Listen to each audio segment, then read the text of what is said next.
Okay, boa tarde, good afternoon.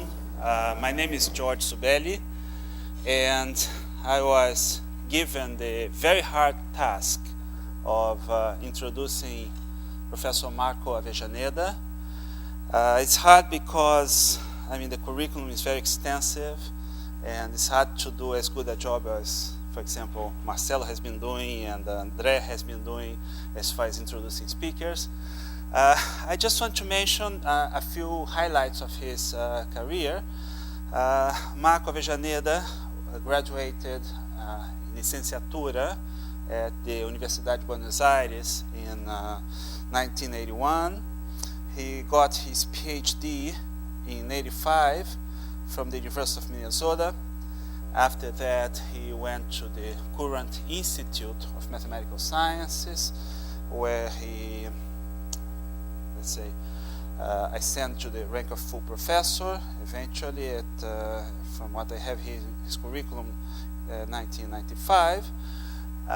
Marco has worked extensively in the field of partial differential equations, homogenization theory, with a very impressive curriculum, papers on topics like homogenization theory and relations between probability theory and PDEs.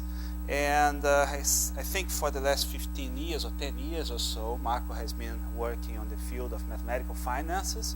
He has there again excelled and exceeded in the sense that he became a world-renowned specialist in this area. He is going to show us some of, the byproducts of this connection between applied mathematics and real world. I hope I'm sure that it's going to be a very enlightening talk. And it's another prestigious thing for us is the fact that Marco is associated to our program in math finances. We have a master's program in math finances, and has been one of the people whose, mind has been behind many of the ideas we've had in our program. And he comes often here to give talks and to give mini courses, seminars. So altogether, I think that his contribution both to math finance and to mathematics as a whole is very, very impressive, and I let you now hear from him directly. Thank you very much, Mark, for your presence here. Thank you.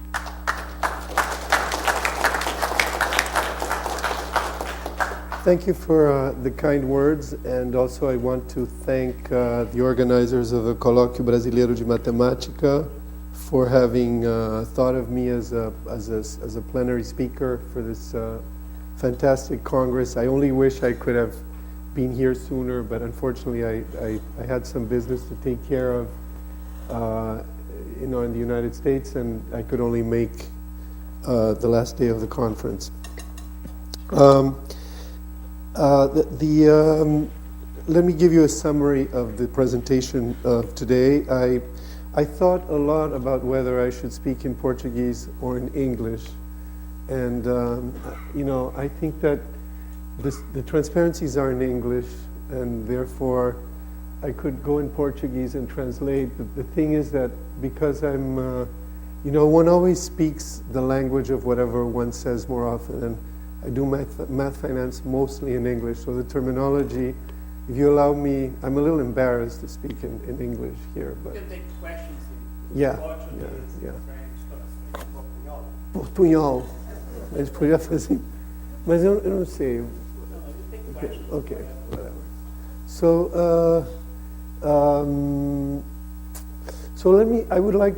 I think that this audience, I'm assuming that this audience is not familiar with derivatives.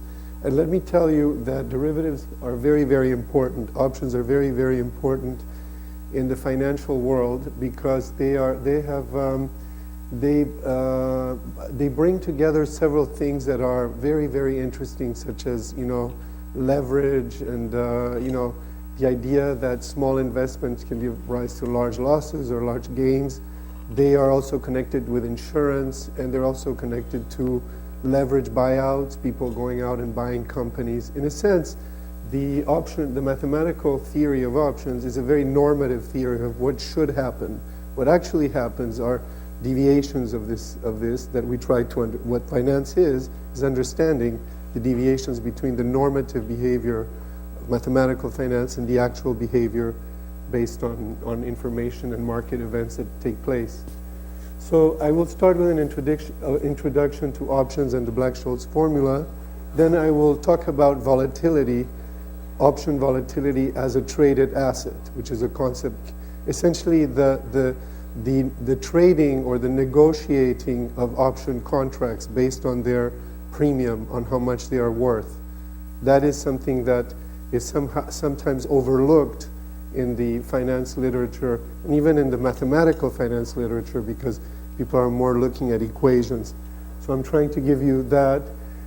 Then we will talk about modeling. Then I will go, the last two parts of the talk will try to address a more mathematical audience and try to tell you how Poincaré geometry and Riemannian geometry come very handy in some of this, in this business to explain certain, to calculate essentially the tails of certain probability distributions, or if you like, the value of very, of options that have a lot of, that represent bets on large moves of stocks, either up and down or down.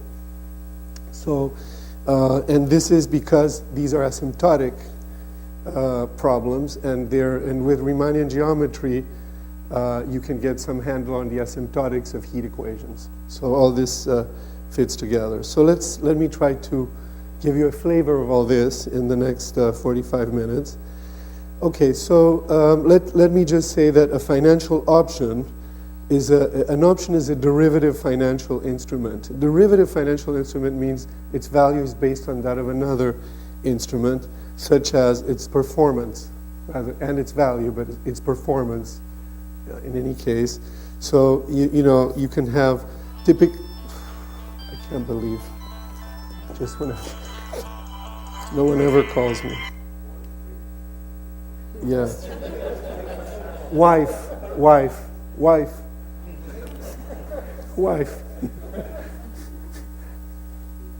But some guys always used to tell me, you should always answer your wife's calls. But this is going to be an exception. Yeah. Okay, so yeah, I have the option of calling her later.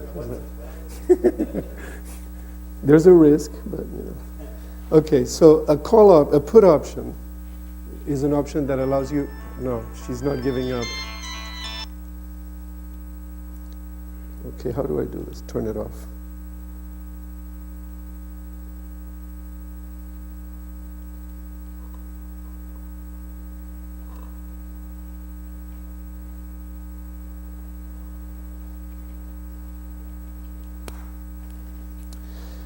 A put option is an option that gives you the right to sell a stock at a given price. That means that if you have a stock and it starts dropping, the put allows you to sell it at a fixed price.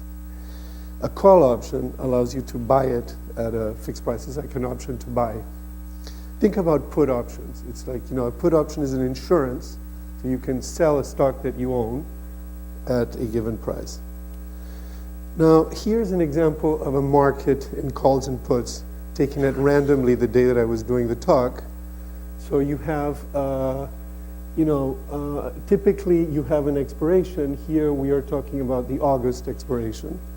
And you have different, it takes a while to get used to all the numbers in the screen when you look at options, because the options have a strike. For example, the strike prices are located, you see it says 47.5, 50, 52.5, 55, 57.5, 60, 62.5, 65, blah, blah, blah, until 80. Petrobras is trading at 69.87. This is the ADR, it's a New York ADR, so these are dollars, not reals. And, you have, for example, the puts are always on the left in these type of conventions, and the calls are on the right. So, for example, each contract represents 100 shares of Petrobras, but it's quoted on a per share basis. So you have the last price, either the option to buy Petrobras at 47 cost 23.6. It was last traded at 23.6. The bid is at 22.4 and the ask is at 23. And so you see, for example, if you have an option to buy Petrobras at 77, yeah, that's actually, it comes in handy for this. Wow. So let's see. So this is 69.80. So for example, this is the at the money, so to speak. This is, for example, to buy at 75. Well, we'll see that. We'll see that in a minute. So these are puts and these are calls, right? So whatever. So the option payoff, people usually show you something like this. If you look at the Petrobras October 65 put, it's an October expiration. Petrobras is trading at 69.87. So if this was the last day of October, this would be worth 0. Because why would you sell Petrobras at 65 if it's worth 67? So that means that the last day, but it's not the last day. So because it has some insurance value, it's trading at 185.215. What that means is that you can sell it to the market at 185. The market gives you two prices, and you can buy it at 215, right? So if the person that is on the other side of the trade, the professional, makes a lot of money on this, if you buy and sell at the same time. That's the first thing to notice. So you have to know what you're doing. And July 20th closed at this price. Who trades options? Portfolio managers buy puts to insure against market drops. Banks buy calls to match their liabilities. Sometimes they sell calls, in the form of guaranteed financial products, participation in a stock index or whatnot. So they buy calls to match their liabilities. Speculators buy calls or puts to participate in buyout transactions. If you know that a company is going to be bought, the calls go up because everybody wants in on the action and they want to buy the, I hope this is clear. Then hedge funds, which are the bad boys of the moment, and Wall Street brokers and market making specialists also use options. Everybody uses options. Now, just a little bit of details. If you look at this market here, this market trades calls and puts on stocks and calls and puts on index. And for example, on July 20 at the close, the number of call options traded were 20 million call options traded, and index options for some reason, the options, well, you have different, you see that there's a lot of course, stocks trade much more, right? But each option is for 100 stocks, and then you have different statistics. I put in boldface. So I calculated that the premium involved is about 120 million Brazilian reals of trade each day in options in Bovespa. Okay. Now, if you go to the listed contracts in the United States, it's a bigger market, no doubt. So I found the statistics for July until the 20th of July and so forth. The July average per day is 10 million contracts in options. And 10 million contracts of course represents essentially 1 billion shares. Now if every share trades at $40, that's 40 billion US notional. And if you think that the premium is around 5% or so, you see a market that is, the market in premium, in options premium is about $1 billion. $1 billion or $2 billion a month-ish, 2 billion. So it's not such a big, compared to stocks, it's less, but there's a lot of trading going on. And there's no reason, this has been, sometimes I give talks that are more telling people how volumes increase. Let me tell you that volumes increase exponentially. Part of it is because you can do all this electronically. This is another reason why mathematicians and engineers should be interested in derivatives markets. So here's the option payoff again. So how do you find the fair value of an option? To find the fair value of an option, we use something called the Black-Scholes Formula. The Black-Scholes Formula simply says that the fair value of an option should be the mathematical expectation of its payoff under some probability distribution. And so the put is if you look at the last day, what you get from Petrobras has a kink at 65, and then if the stock is above 55, you make nothing. The maximum of 0 and a negative number is 0. If the stock is below 65, you can sell it at 65. So it's a bet, and that the expected value of this bet is what the put is worth. And then the call is the same thing, but with a payoff of the call. Now, we know that the associated probability measure for stock returns that you use here should have mean 0. And I don't want to get into why that's the case, but it's true. You don't need to know the mean, but the dispersion of probability measure, the dispersion or the width of the probability is related to the uncertainty on the stock price or the anticipated volatility. And what Black-Scholes does is it assumes a normal distribution for the stock returns.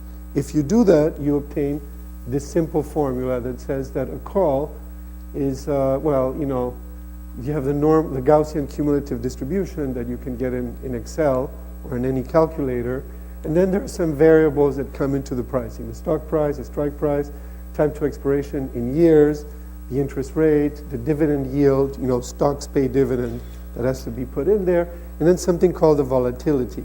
The volatility is essentially, you know, some number that is not known. All the other numbers are known. The volatility is not known. The volatility is, you can, therefore, this formula has very little use if you wanted to find out from in abstract what is the value of an option.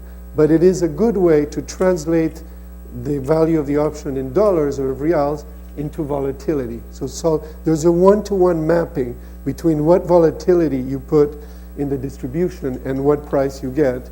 And traders use that mapping all day long when they trade because it tells them, right? So the volatility is what controls the value. So when you plot the Black-Scholes formula versus stock, in the case of PBR, you find that this number here, we call it the time value or the premium over parity. I call it the POP. The POP is like this. Large volatility implies large POP, small volatility is small POP, right? And also, it's actually volatility times time, because if you think about the Black-Scholes formula, if you look carefully at the Black-Scholes formula, what you always see is the quantity that appears always volatility times time, which makes sense because it's dimensionless, and therefore the time, you know, you could say that if something has a long time to go, it's a diffusion equation, this will be very big. There will be a lot of diffusion, even if volatility is small. You know, on the other hand, you can have something that has relatively small time, but a large volatility, and that will pump up the premium over parity. And what people trade is when you look at the value of an option, you look at this. How much is my insurance costing? Of course, that depends on the strike price. All right, so the strike price, different strike prices may involve different volatilities also. Okay, now the second part of the talk. So options are something that's very interesting because they depend on the stock, so you have to know where the stock is and so on. And the way you get around that complicated stock and time, all these parameters, is you just reduce everything to the volatility, the implied, what we call the implied volatility. And from now on, you can think that you're just trading one number. You can say, and I'm going to give you a rule of thumb because you have to know what volatility means. An asset that has a 15% annual volatility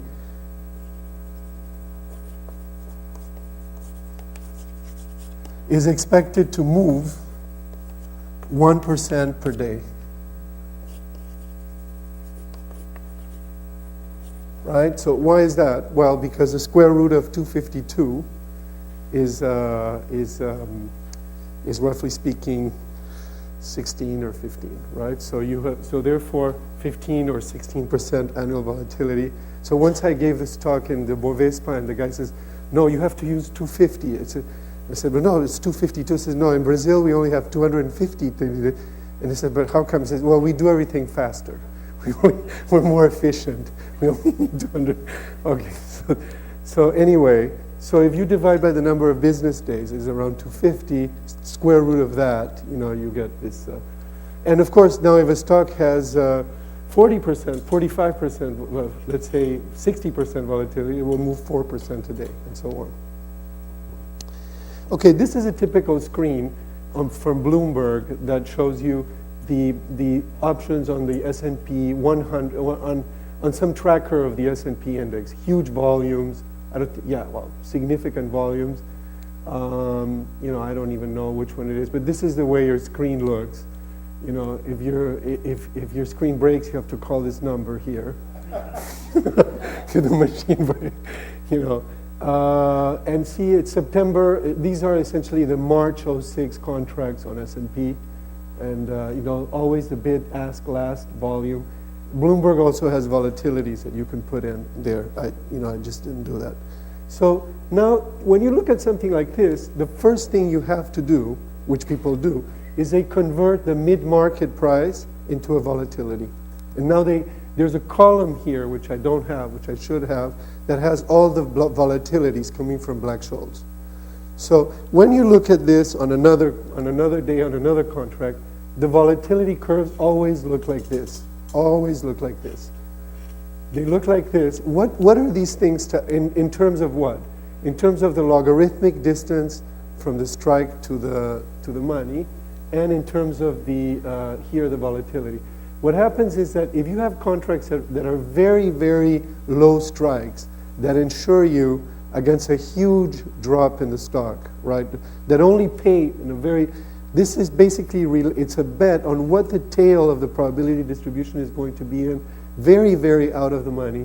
These tend to trade at a higher premium than the ones at the money right here, right? And very upside things tend also to be a little convex. And there's another thing that you cannot see, but you'll see in the next slide. This curve is downward sloping, right? You have this. See, when you zoom into the curve, and you see that the prices in Black-Scholes terms, there's a monotone relation between price and vol, and they tend to be. What happens is that if you look at an option to sell the index at today's price, it will have one volatility. In volatility terms, the implied volatility will go up as you have lower things here because this is more expensive insurance. Anybody knows why? It's more expensive? Okay, because when you're insurance here, when you're selling insurance here at what you call at the money, you're just selling. You know what happens there. The index is going to move up and down by 1%, and so you plug in 15% in Black-Scholes, and you have the idea of the price. But sometimes things happen in the markets, like world crises, things that we will see in a minute. In this case, people are afraid that maybe if something happens, they sold the contract too cheap because now the index is moving much more, so they demand a higher premium. They basically think, but they don't think. They think, what would happen if the market moved here, for example? What volatilities would I use to quote? Now it's more tricky. Now the more, and also here it's kind of uncharted territory and so forth. So here's the history of the implied volatility of the S&P, which is basically one of the most widely traded indices. And together with it, I put some of this can't be right. Oh yeah, Gulf War I. It starts with, first of all, there's 1987, where the implied volatility is like here. It's a crash of Wall Street. Then there's Gulf War I, see 35% implied. Then tequila, I was here in Brazil. They had the meeting of the Econometric Society. Right here, there was Pedro Malin. There was, I think Cavallo gave a talk here. I was up there, I remember. It was very interesting. So it's right around tequila. Everybody says, don't you guys think that someone is going to attack the peso? I said, well, nah, no problem. So I was here. This was 13 years ago. Then came the Asian flu, in 1997. This period is a period where the market in the United States goes up, and it goes up with more money going into the market, and so it goes up. This is not a price chart, it's a premium chart. Then comes the Asian flu, then comes some hedge funds and some ruble crises, volatility at 45. Then comes the internet bubble crash, 9/11, and this spike here is the 2002 crash. Then it goes down, Gulf War II, and then volatility slams down. People say, you know what? Now we passed all the There's nothing to worry in the world. So options on indices start going down in price. 10 is the floor, more or less. 9, I saw one day this printed 9. Then we had, the Shanghai Express hit here in February '07. I don't know if you remember that. And now the volatility has done some other moves here. But, it's recent. We could say that this has been the first time volatility has become premium has become so low.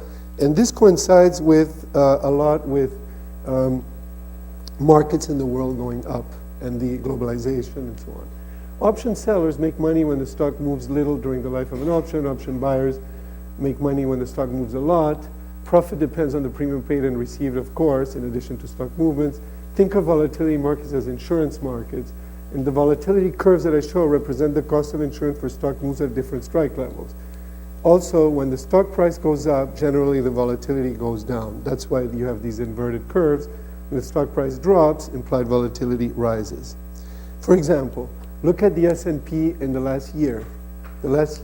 So there are two events in the last year that were important in the markets. One of them was in May last year. All of a sudden the markets collapsed for a while. They dropped very severely in May, June. Does anybody remember that, follow that? Good for you, sleep better. You don't have to worry about things like that. You don't have to worry. And then the market again did something strange because of a problem in the Chinese stock market in February. And then all the markets in the world dropped. Brazil dropped 5%, something like that, or 6%. China dropped 8%. Now, if you look at this is a price chart of the S&P. You look at the vol chart that comes with it, it's like, see, vol is like turbulence, right? So everything goes, nothing happens. All of a sudden, poof, everybody gets afraid. And then insurance goes up. So if you sold insurance here, now you sold insurance too cheaply. If you bought insurance, you're happy because you can sell it into the market at a more expensive. Then it went down, and we had another little thing, and then it went down like if nothing happened. Then came again the Shanghai Express here, and then it stayed up because now the market knows that the good times lasted for a long time. So now we're seeing more.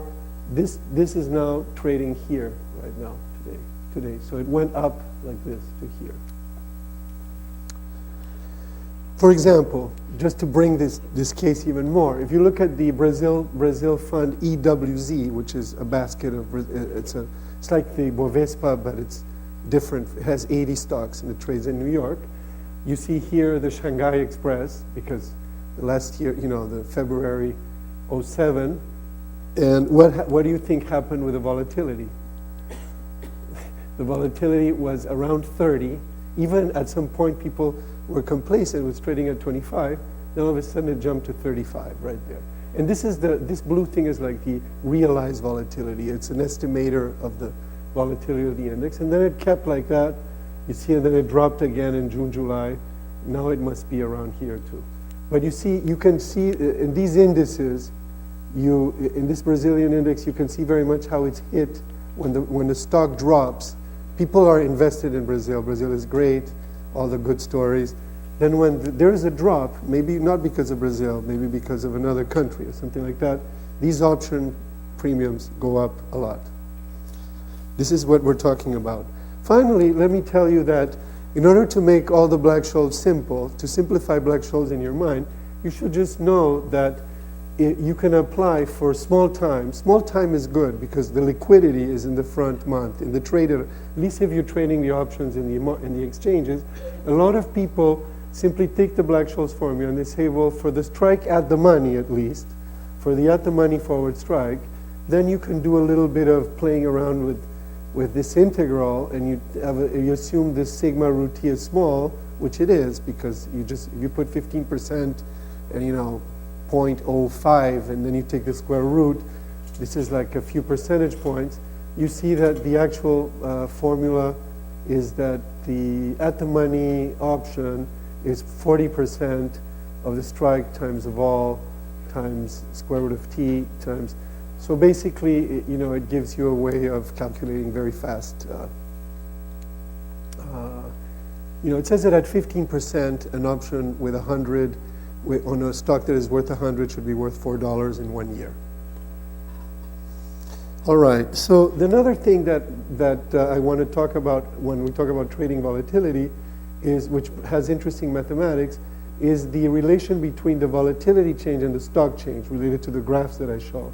And we can show that there is a relationship between this sensitivity between at-the-money vol changes in stock and the slope of the implied volatility curve. In fact, most mathematical models without jump give a formula that says the slope of the implied volatility curve should be half the sensitivity. So for example, if you think that a 1% move in the stock creates a 4% move in the index, right? So this is a 4 coefficient minus 4 in the vol. 1% move in the index creates a minus 4% move in the vol, which could be. Then you should expect a slope of minus 2 here. And with, so I plotted here the evolution of the slope of 30-day implied volatility curves for stocks, indices. They look they're negative, of course, but they're very choppy. But when you divide this by the regression coefficient, you get things that are a little better. And they show that, for example, the normative value, if you have an implied vol curve, should be 0.5. So it shows you, like in the early 90s up until the late 90s, stocks were underpriced relative to this relation. So it was kind of a bull market. It was, indices are pretty much trading, because of the jumps, they're trading more tilted than this sensitivity relation. See, this shows you how more or less tilted is the curve as it trades relative to the regression coefficient, which is kind of a fair so you can play these games with data. Now people have played these games and they know. And what do these games tell you? They tell you when stocks are cheap, when options are cheap or expensive relative to other things. All right, so now where are we? We have options. We know that options are equivalent to volatility, to Black-Scholes volatility. We know that Black-Scholes volatility changes. Most of mathematical finance still is not very comfortable dealing with the fact that volatility changes, but it does change, and the interesting thing is when it changes. And then we also have some historical pictures of how it changes that we can relate to, to different world events. Another thing that I'm not talking about here, but I could, is because I'm not talking about single stocks, which is the relationship between earnings announcement. I'm going to go very quickly over that.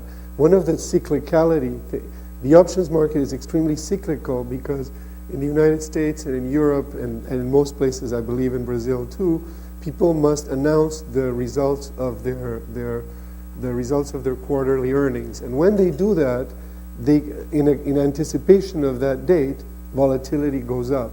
Why does it go up? Anybody knows why? Well, because when these results happen, the stock will move a lot because now it's a moment of sincerity. You catch up.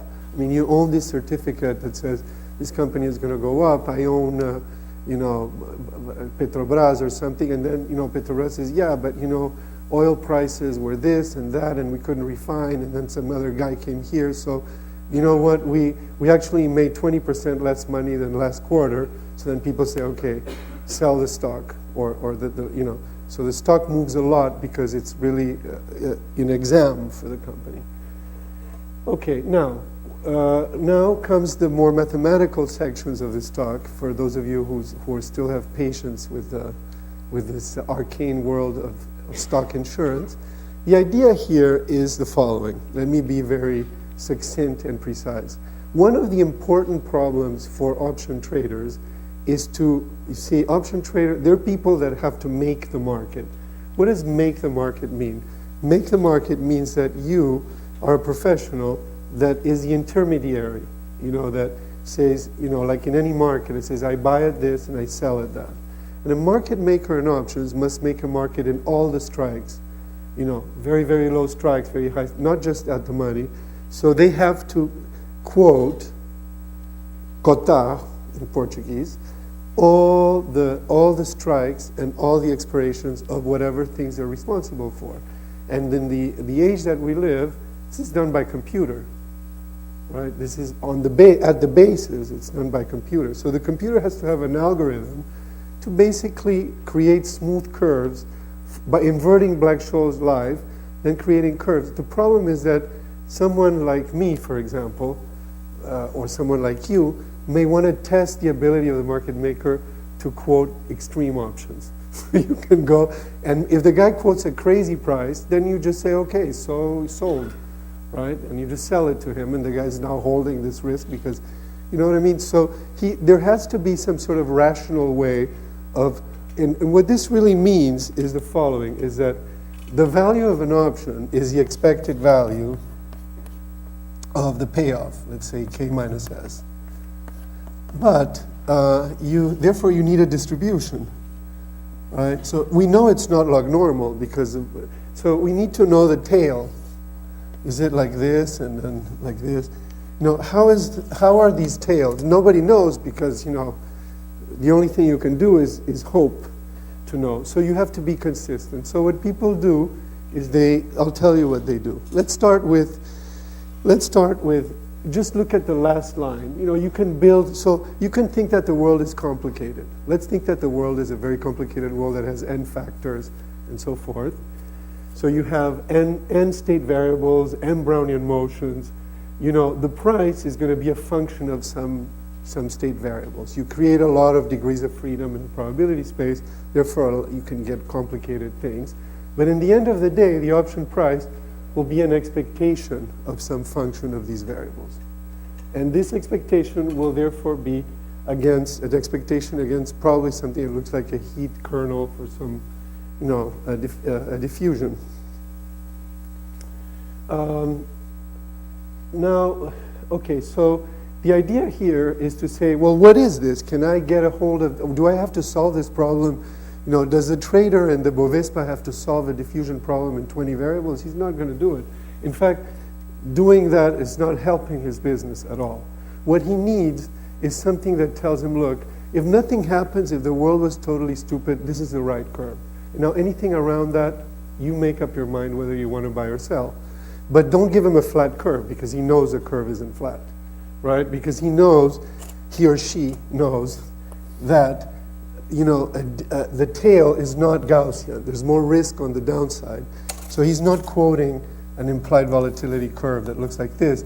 Probably wants to quote an implied volatility curve that looks like this. But where do I do it? Do I do it like this or like this? How do I find these curves? These curves come from Black-Scholeizing these integrals, from inverting Black-Scholes on these integrals. And therefore, you need to know the quickest way to do this for small strikes is to have an asymptotic formula for the heat kernel. That's where differential geometry will come in and help us. So, okay, now that, so the idea, one approach is to think that time is small, which is a good approach. Time is relatively small. For example, if you have a volatility of S&P 500, I mean, whatever, you know, this dimensionless time, whatever, is, you know, is going to be like 2%. On 1 year if you have a 15 volatility. But of course, you always have to assume, you know, this is where you do applied math. So here's the idea. You can take all these kernels and convert them into, you can write them in the language of differential geometry. For small time, the solution of any suitable differential problem in diffusion, where suitable means, you know, it's parabolic, right? It will be written like e to the minus L squared over 2, and I'm missing, yeah, I put a tau there, a la Avellaneda, you know, sort of, the tau should be under the denominator, but then it's not a limit, you know, in honor of the, you know. So anyway, it means that the probability distribution that comes from of a stochastic differential equation, which is the most complicated system we can think about for diffusion, where you have all these factors, will be written like, the best way to think about it, it's really a Gaussian on a manifold. And the manifold incorporates all the volatility information. So it's a Gaussian where you replace x squared by d squared, x minus y by d squared. So now, hey, we're doing math, right? So the question is, we're going to solve option problems. So the diffusion kernels resemble Gaussian kernels. So we're going to solve problems, we're going to use that to estimate option prices. So let's do it. So we imagine that the price is f of x. So for a call, for example, you have this. You substitute with a variant and approximation for small time. Here I put wiggle, where wiggle means something. I don't want to be too precise. So it becomes an integral that you have to estimate, and here you use Laplace's method. That's the steepest. You replace this by the most likely point. So, well, first you write it like you do the n factorial formula, right? Stirling formula. This is integral of e to the minus x times x to the n, or n minus 1, right? So I don't want to write something and be something like this. This is going to be like, that's how you do it. Well, you do the same thing in call land, right? You write this here, then you say I have the metric. It turns out that this payoff is irrelevant here because it doesn't have any tau dependence. And therefore, you finally conclude that that you can estimate this minimum as just as a geodesic distance problem. And then you do the same thing for Black-Scholes. If you can do it for a complicated thing, you can also do it for a Gaussian. So you equate the Gaussian with the other one, right? So you have, for a Gaussian, for the Gaussian, you take log of this. The Gaussian distribution is just this. So you have the Black-Scholes, small tau asymptotics for Black-Scholes, small tau asymptotics for the complicated thing leads to the formula that the implied vol at a strike k is like the distance to the strike k in log coordinates to remove dollar dependence divided by the minimum geodesic distance from here to the strike. Right. So if we go to a stochastic volatility model, which is the main application, this is a model where the price depends on the volatility and the volatility follows the diffusion. So if you do this, you end up, you do some manipulations and so forth. The main point is that the metric that you get is the Poincaré metric. So in the Poincaré metric, believe it or not, I'm not the one that invented this.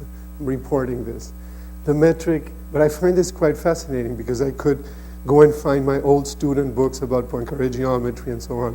So to carry out this program, right, for stochastic volatility, which is the simplest non-Black-Scholes model, where the volatility itself is stochastic, you immediately go into a Riemannian problem after some changes of variables that I spare you. And then you have to compute these things. And so the idea is that, let's say x is now eta, because I had to make some changes of variables, but it doesn't matter. And I'm here at x equals 0. The strike is at x equals eta. So I need to go find a geodesic that brings me to this horizontal line. But geodesics, since the metric is what you call a metric that preserves angles, that's like conformal. Since the metric is conformal, I know that it has to hit at 90 degrees. So it means that the point that I'm interested in is the one where you are, this circle cuts this line at 90 degrees. So I'm here, I have to go to here. I compute everything by hand, and I have L star like this, and that brings me to the formula for the implied vol as a function of basically the vol at the money, the vol of vol, which is kappa, the volatility of the volatility, and beta, which is a correlation coefficient between the two, right? And this formula is valid for small time, and it has 3 adjustable parameters. So you can, and when you linearize this formula around the money, it gives you that relationship between gamma and beta. Gamma is beta over 2. It means that sigma of x is, roughly speaking, sigma at the money times 1 minus 1 plus beta over 2 times x, which is the line that I drew earlier on. So now you can program in the computer this and fit it to the market. And this is how it fits the market and so forth. You know, I call this the SABR spline. The pink is a spline. Now, So that's kind of a nice result, and it uses Poincaré geometry. Now, a better result was just derived very recently by this young French guy who was obviously an expert so he jumped in this problem that was around for a while, and he said, you know what we really need is not small time, because small time is not correct. Why is it not correct? Because the trader is not interested, in small time you only have asymptotics uniform over compacts, right? So that means that small time buys you this plus maybe a second order correction to this. But if you want to get the wings, if you want to get the stuff that the traders are really interested in, the valuation for extreme risk, you must go for a fixed time for long strikes. So what Labordère did is he actually recognized that and then characterized those type of models, diffusion models, for which this happens. And he found that there is a literature on this called the Cato class, by Barry Simon and other people. And actually it's related to some to high energy physics and so on. So he actually found this, and now if you look at Black-Scholes, the Black-Scholes shouldn't be Gaussian because there's a shift now that is not small. And so you can now do this new asymptotics, and when you change, you basically, in my language, you get a correction to x over L, which says, yes, it's x over L for small time, but for large time, it's more like square root of x over t, which we all know to be true. The experts in this field know that sigma of x for very large x, should be something like x over root t or x over 2 root t, which I knew, but I didn't know how to do it with differential geometry, and I didn't know how to connect it. So Labordère did that, and so I think that a good formula to fit the market might be one that, that looks like this. And so this is now finishes the differential geometry part, and I want to conclude with the last part of my presentation, which involves options on more than one stock, where you can use it's multi-dimensional stuff. But you see, so the conclusion here is that this is a problem that you say, well, look, I have to be consistent. I have to price with some probability. I don't know the probability. So what I'm going to do is, but the problem is that if you take a wrong curve, you price with something that is not a probability. Of course, for mathematicians, that's it. People don't do that. But for example, if you fit a parabola, if you take 3 option implied volatilities and you fit a parabola, these numbers here will be too expensive. And it's very easy to make money from a guy that quotes like this. It's in 1 minute. You're throwing money away. That happens.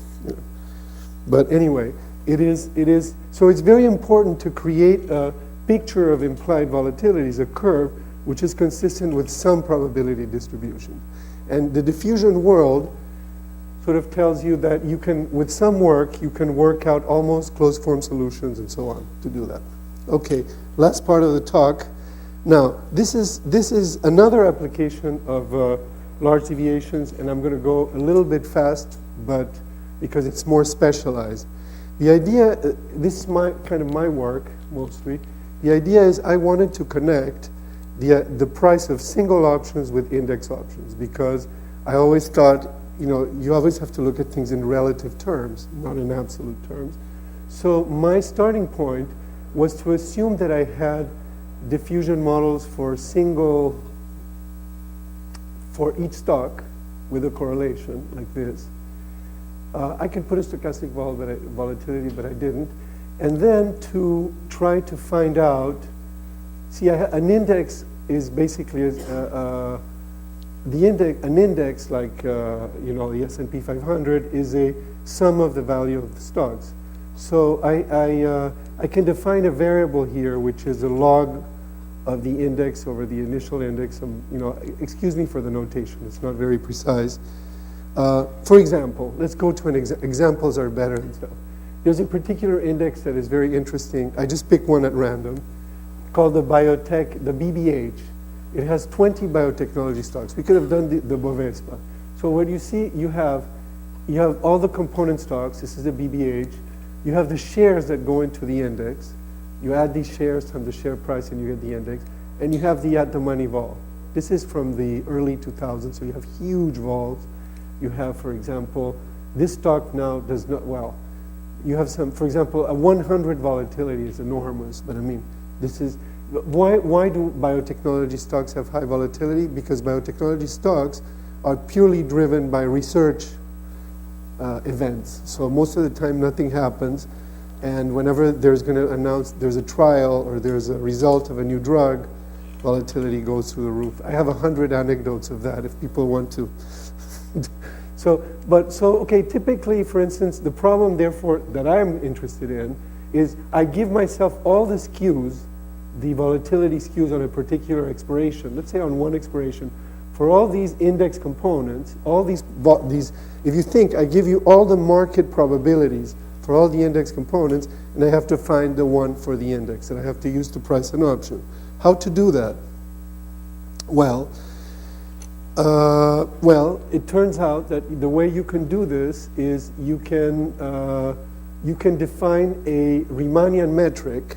You can think that you have a multidimensional kernel, so you have a Riemannian metric. If correlations are constant, the metric is flat, which is kind of interesting. And geodesics are straight lines in these y coordinates. So the problem now is like this. If I want to find, what I need is the probability for the index. So what I would like to know is this, is that if the index moves up, say this means that the sum of all the x's is 0. So if the index moves up by a certain percent, so it's going to end on a hyperplane where all this is equal to I. What's the most, see, then obviously it's going to move here and you're going to get a Gaussian, a marginal, you're going to get the marginal distribution. You know, where is it more likely to be? So what the steepest descent method does is it says the most likely point I can compute it as the distance of the geodesic. Right? So the idea is that if I have a probability associated with the n stocks, which is e to the minus L squared of x1 up to xn over 2t, let's say, but I'm interested in the probability of the index, x bar, right? So x bar is equal to the sum over I of pi with some weights xi. So what I need is I need to compute this probability is going to be like e to the minus L star y squared over 2t, where this is, or a delta at, it's going to be like the probability, it's going to be not this probability, but the most likely point for this probability will be the one that minimizes the geodesic distance. That's a fact, right? If you take that is reasonable. It's reasonable to, right? Because the probability has level sets, right? Like it's a big Gaussian. And you are trying to find out what's the probability that the index is here. Or what's the index being represented like a hyperplane, right? Or a codimension n minus 1 curve or whatever. So you say, well, but where should, what's the probability distribution for this, for different levels? I don't know, but this is the most likely point. So this is the most likely configuration of stocks. And so using that, you get a formula for the implied vol, again, as a distance divided by some Riemannian metric. And if you do some massaging, you can explain this formula to anybody that is interested, because this formula basically says, if I had to do the variance of a sum, that would just, I would put the sum, the at the money, I would just put 0 everywhere and would say the variance of the sum is the square root, the standard deviation of the sum is the square root of something that has correlations and so on. If I have this out of the money at some strike, if I'm looking at a strike, then I have to find the most likely move of the stock, and the most likely move of the stock is going to be, if you linearize the geodesic, going to be given by the regression coefficient of the stock with the index. So this can all be made sense of. So again, using ideas from Riemannian geometry, we can come up with a good educated formula for where where should be the implied volatility of the index given the implied volatility curves of the stocks. Okay? And this formula is completely implementable because I know the implied volatility curves, I know the betas. The betas are regression coefficients, and I know the weights of the index. I can estimate the correlation. So this is how this formula works.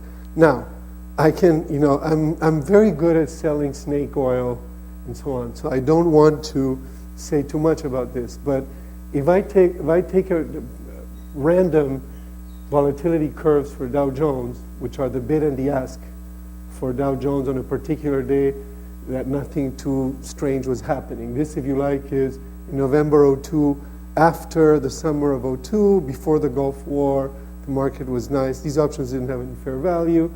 Just by using that little formula, I'm able to get a slant. I'm able to get a skew. I'm able to get a skew that matches the market. These markets don't have a lot of curvature either. It didn't, And this goes on also for 2 months, and it goes on for 3 months. Then you see like a little bit of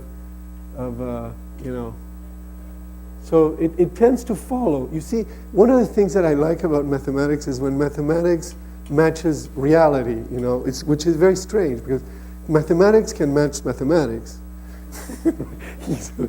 But when mathematics is dealing with reality, like for example, the first time that I remember the first thing that really struck me about mathematics was when Ronald Reagan won his second election in the United States. I was a graduate student, and I lived in Minnesota.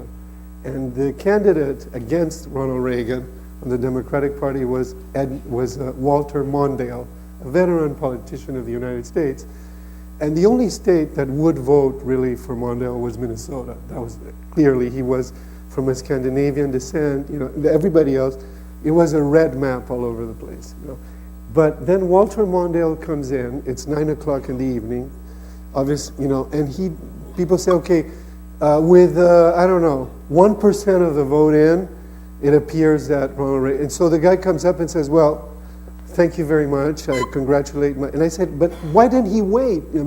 Maybe later, maybe at 2 in the morning when all the votes come in. No, statistics is very powerful. The law of large numbers and the central limit theorem are extremely powerful if appropriately sampled. So in a sense, here we're applying it to the social sciences because I'm not comparing an exact solution with the steepest descent. Why am I not comparing? Because I'm sure that will match. Because that's comparing mathematics with mathematics. I'm comparing mathematics with social sciences, which is where the market actually quotes. Now, the market doesn't know that I'm using differential geometry, but the market also doesn't want to make a mistake because, someone can take advantage of them. So in the end, we arrive to similar conclusions. Of course, we arrive at similar conclusions because we're sailing in tranquil waters. If the market starts moving, if information comes in, then maybe these curves will shift and I will be here and the market will be up there because the market I don't have to, it doesn't have to match, but under normal circumstances, there's a lot of matching. So for example, that was for Dow Jones. For biotech, again, this is all with the distance, the genetic distance. See, you have, see if here, for example, I miss something. So why do I miss it? Is my time too long? Is my vol too high, volatility? Or is maybe my correlation estimate not correct given the time, given the period that I'm pricing? Is the market seeing a different correlation? I don't know. But anyway, so this is not a perfect science. It's just a way. What is mathematical finance? Mathematical finance, to me, is basically the use of finance to create normative relations between financial instruments. That's what it is. Now, financial instruments don't know that they have to behave normatively. They can do whatever they want. They can behave crazy. Eventually, maybe they'll come back to their true values or not. But the idea is that, and what we try to do is we try to say, look, this should behave, it has this relation with that, given an underlying picture using probability theory and financial and basic economics relations. And based on that, and now using a little bit of asymptotics to calculate probabilities, you can get interesting results. So I think that this is a good place to stop. Thank you.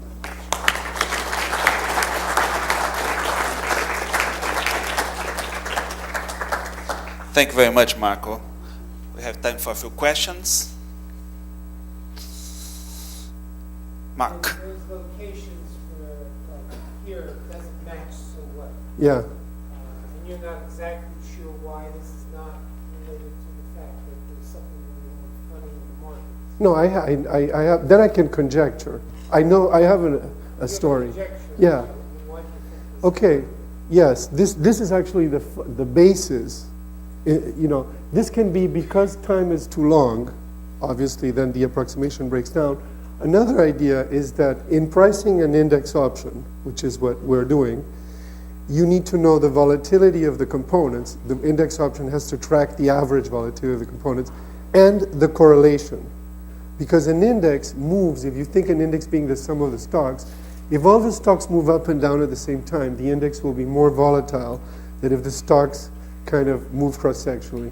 But correlation, as everything else in the markets, is not fixed. There are periods in which correlation is average, and there are periods in which, you know, like they say, when there's a raid on the cat house, they take the pianist and the good girls too. So you know, so that means that sometimes, so that could be that too, right? Okay. Another question? I do have a question, Mark. You are doing these asymptotics basically based on the model of stochastic volatility with, let's say, Brownian motion driving everything. What about the jumps? I mean, these days jumps have okay, for me, yes. I think that jumps are a very interesting area to study. But I think that for me, you know, I want to find simple normative relations. For example, what I would say is this. I would say if I start with a Gaussian model, here, if I start with a Gaussian model for prices, see, you have to think of in terms of continuous processes, you know, because the question is, are we in the domain of attraction of a Gaussian, or are we Lévy and so forth? So I would say I cannot measure Lévy things. I don't know how to measure statistically laws which are outside the realm of the normal, and besides, the market doesn't, you know. So here's what I would say. I would say, yes, when I look at the blue line that represents the index, or the green line, the S&P 500, if it was pure diffusion, it should be more or less at 0.5, because that's the differential geometry normative relation between stock correlation and vol correlation and slope. It's trading higher. That means that, yes, the market is pricing a jump. Or it's pricing something which is out of the, you know, but I feel that jumps are not normative behavior. Jumps, in my mind, maybe I'm wrong, maybe I should pay more attention to jumps. I think that normative behavior is that everything is kind of moving in some sort of thermal thing. And then a jump I would consider something of interest. But a jump is something that it has to come with news. See, because stocks don't jump for nothing. If they jump, it's because there was a bad earnings, because you know, it was downgraded by an analyst. You can see that because a takeover. You know, something. There was a company called Quant, an internet trading at $35, and the other. The competitor of Microsoft, Google, bought another internet company called whatever. So these guys paid the double price. They bought this Quant in cash, paid like $60 for a $35 stock. So the next day, you see a stock jump, $30. So jumps have news in them. So I don't want to start modeling a Lévy world, right? I think that non-valuable information, just trading activity, I can put a volatility in it, and a Brownian motion or a diffusion, and I want to see the jumps as being not normative, as carrying news. And as a person that is interested in seeing to doing things with news, maybe acting on news, I don't think that putting the jumps in the model is going to necessarily help me to make decisions. It would be nice to say, oh, this thing jumps a lot, so it has occasionally a blip, But I want to know if that blip comes from why. See, it's putting the blip, putting jumps in it is I think over modeling at some level. At some other level, it's unquestionable that stock prices have jumps. Well, if there are no further questions, let's thank Marco again.